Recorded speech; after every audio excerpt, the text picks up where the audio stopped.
నమస్తే welcome to four sides TV. Modi ఎక్కడ ఉంటే అక్కడ అభివృద్ధి జరుగుతుందని పార్లమెంటు ఎన్నికల్లో బీజేపీ అధికారం రావటం ఖాయమని కామారెడ్డి ఎమ్మెల్యే కాటిపల్లి వెంకటరమణారెడ్డి అన్నారు. మహబూబ్ నగర్లో బీజేపీ గెలుపు మీ సహాయ సహకారాలుండాలని ఆయన ప్రజలను కోరారు. పార్లమెంటు ఎన్నికలలో భాగంగా బీజేపీ చేపట్టిన విజయ సంకల్ప యాత్ర పెనుపాక నియోజకవర్గం కేంద్రమైన మణుగూరు చేరుకుంది. ఈ కార్యక్రమానికి ముఖ్య అతిథిగా ఆయన పాల్గొని మణుగూరు సెంటర్లోని అంబేద్కర్ విగ్రహానికి పూలమాల వేసి ప్రజలను ఉద్దేశించి మాట్లాడారు. రానున్న పార్లమెంటు ఎన్నికల్లో బీజేపీ 400 సీట్లతో అధికారం చేపట్టడం ఖాయమన్నారు. తెలంగాణలో కాంగ్రెస్ పార్టీ 6 గ్యారంటీల పేరుతో ప్రజలకు అసత్యాలు చెప్పి అధికారంలోకి వచ్చిందన్నారు. రద్దయిన నోటు లాంటి పాత ముఖ్యమంత్రి పేరు చెబుతూ కాళేశ్వరం ఎత్తి చూపుతూ అది కూలింది కుంగింది అంటూ కాలాన్ని గడిపేస్తున్నారని ఎమ్మెల్యే విమర్శించారు. ఇచ్చిన మాట ప్రకారం 370 ఆర్టికల్ రద్దు చేసి బీజేపీ సత్తా చూపిందన్నారు. ఆర్థిక అభివృద్ధిలో భారతదేశం 5వ స్థానానికి చేరుకుంటుందని, ప్రజల సంక్షేమం కోరుకునే ప్రధాని మోడీ మాత్రమే మరోసారి ప్రధానమంత్రి అవుతారని వెంకటరమణారెడ్డి అన్నారు. ఉత్తరాదిలో ఉన్న అయోధ్యను ఎలా చేశారో ఇవాళ దక్షిణాదిలో ఉన్న భద్రాద్రిని కూడా అలాగే చేస్తారని చెప్తున్నారు. అన్న ఒక్కసారి ఆలోచించండి. నరేంద్ర మోడీ గారు 400 సీట్లకు పైగా గెలిచి ఇవాళ 3వసారి ప్రధానమంత్రిగా కాబోతున్న తరుణంలో మహబూబాబాద్ పార్లమెంటు కూడా భారతీయ జనతా పార్టీ ఖాతాలో ఉండాలని మా అక్క చెల్లెలను అడుగుతున్నాను. కాళేశ్వరము 1,60,000 కోట్లు దుర్వినియోగం చేసి కల్వకుంట్ల కుటుంబము బాగా సంపాదించారు తప్ప, ఆస్తులు సంపాదించుకున్నారు తప్ప, తెలంగాణకు 7 లక్షల కోట్ల అప్పు చేసిరని శ్వేతపత్రం రిలీజ్ చేశాం.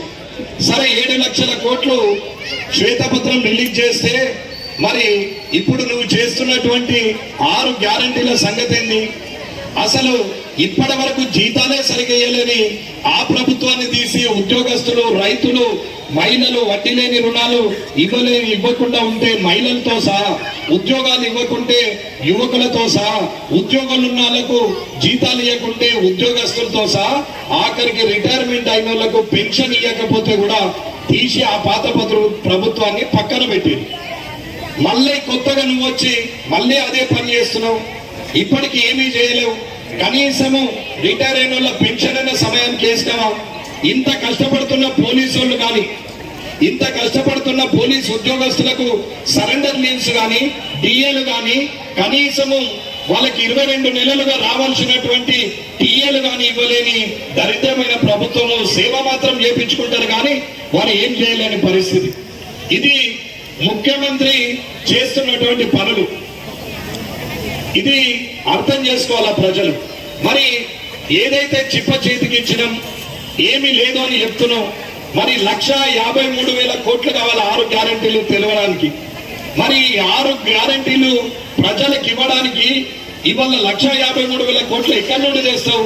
అంటే 7 లక్షల దగ్గర 8,53,000 చిప్పను తయారు చేస్తావు అన్నట్టేనా, లేకపోతే ఏంది అనేది అర్థం కాదు. అక్కడ కాంగ్రెస్ సచ్చేం లేదు.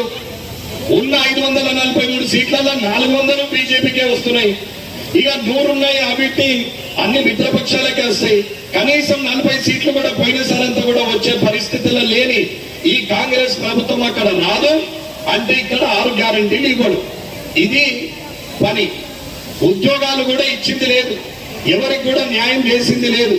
కానీ చిల్లుబట్ట ముంతల చెల్లని కాసులు పెట్టి ఊపినట్టు నేను ఇది చేస్తా అది చేస్తా అని చెప్తున్న ముఖ్యమంత్రి గారు కనీసం ఉద్యోగస్తులకు 1వ తారీఖున జీతాలు ఇవ్వగలిగితే ఒక రకంగా నువ్వు సక్సెస్ అయినట్టే లెక్క.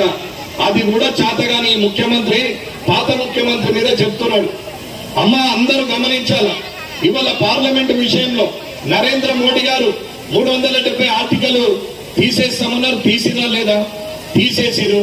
ఇవాళ రామ మందిరం కట్టినా లేదా? కట్టిండ్రు. వడ్డీ లేని రుణాలు వస్తున్నాయి లేవా? ఆయన ఇస్తున్నాడు. ముద్రా లోన్లు ఇస్తున్నాడు. చిరు వ్యాపారులకు లోన్లు ఇస్తున్నారు. అంటే మహబూబాబాద్ పార్లమెంటు ఖచ్చితంగా గెలవాల్సిందే. భారతీయ జనతా పార్టీ ఖాతాలో ఉండాల్సిందే. యువకులు, అక్కలు, చెల్లెళ్ళు, తాతలు అందరూ కూడా ఆలోచించి నిర్ణయం తీసుకోవాలి. ఇది మోడీ గారి గురించి నీతి నిజాయితీ గల ఒక ప్రధానమంత్రి గురించి మనం మాట్లాడుతున్నది. కాబట్టి దయచేసి అందరూ కూడా ఇక్కడున్న ప్రజలు దూరాన్ని నిలబడి ఇంటున్నటువంటి అందరూ వ్యాపారస్తులు ఇవాళ మనవురు ప్రజలు అందరూ కూడా ఒకసారి ఆలోచించుకొని నిర్ణయం తీసుకోవాలని కోరుకుంటూ ఈ అవకాశం ఇచ్చిన ప్రజలందరికీ కూడా ధన్యవాదాలు తెలియజేస్తూ ముగిస్తున్నాను. జై హింద్, జై భారత్, జై మోడీ.